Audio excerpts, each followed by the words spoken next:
جنگ آزادی 1857 کی مختصر داستان اور برطانوی مظالم۔ بر صغیر کے مسلمانوں میں انگریز کے خلاف غم و غصہ کی آگ تو ایک عرصے سے بھڑک رہی تھی۔ اس کے اظہار کا سبب یہ بنا کہ ایسٹ انڈیا کمپنی میں شامل دیسی فوجیوں کا یہ گمان تھا کہ انہیں جو کارتوس چلانے کے لیے دیے جاتے ہیں ان پر سور کی چربی ہوتی ہے۔ اس بنیاد پر میرٹھ چھاؤنی کے 50 مسلمان فوجیوں نے وہ کارتوس چلانے سے انکار کر دیا۔ انہیں کم عدولی پر سزائے موت سنائی گئی اور 9 مئی 1857 کو ان کی پریڈ کرتے ہوئے ان پر حد درجہ ظلم کیا گیا۔ اس کارروائی کے بعد 10 مئی 1857 کو میرٹھ چھاؤنی کے فوجیوں نے اپنے انگریز افسروں کے خلاف جہاد شروع کر دیا۔ جیسے جیسے یہ خبر پھیلی پورے ہندوستان میں جہاد کا سلسلہ شروع ہو گیا۔ اس موقع پر بطل حریت مجاہد اسلام علامہ فضل حق خیر آبادی رحمۃ اللہ علیہ نے یہ فتویٰ جاری کیا کہ انگریزوں کے خلاف جہاد فرض ہے۔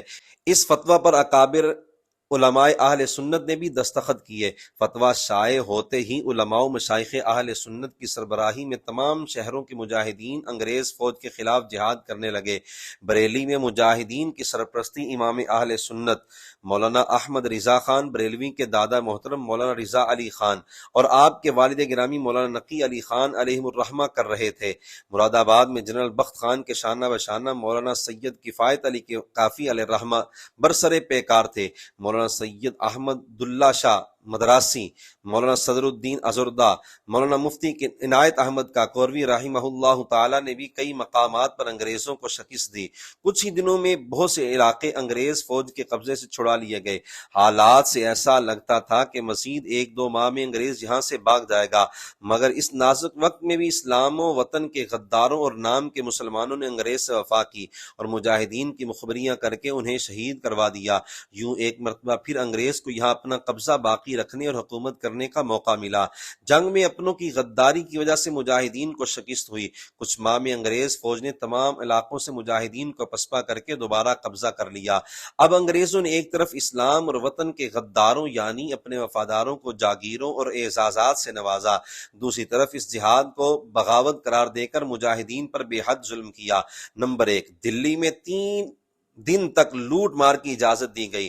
نمبر 2، آخری مغل بادشاہ بہادر شاہ ظفر کے سامنے ان کے 4 بیٹوں کے سر ایک تھال میں رکھ کر بطور تحفہ دیے گئے۔ اسی طرح ان کے تمام خاندان کو بے دردی کے ساتھ شہید کر دیا گیا۔ نمبر 3، خوف و ہراس پھیلانے کے لیے بے شمار گاؤں جلا دیے گئے اور کئی جگہ تو پورے دیہات کے لوگوں کو پھانسی دی گئی۔ نمبر 4، شہروں میں امراء کی حویلیاں بموں کے ذریعے اڑا دی گئی، پھر زمین کھود کر وہاں دفن تمام خزانہ لوٹ لیا گیا۔ نمبر 5، دلی کے ہر درخت پر کسی مسلمان کی نعش لٹک رہی تھی۔ نمبر 6، سینکڑوں علماء کو توپوں کے ساتھ باندھ کر گولوں سے اڑا دیا گیا۔ نمبر 7، ایک تحقیق کے مطابق 5 لاکھ مسلمانوں کو شہید کیا گیا۔ نمبر 8، خلیج بنگال میں واقع جزائر انڈومان میں جنگ آزادی کے دوران نمایاں کردار ادا کرنے والے علماء اور مجاہدین کے لیے ایک جیل بنائی گئی۔ جیسے امریکہ نے گوانتانامو بے میں جیل خانہ بنایا، وہاں مجاہدین کو نہایت اذیت کے ساتھ رکھا جاتا۔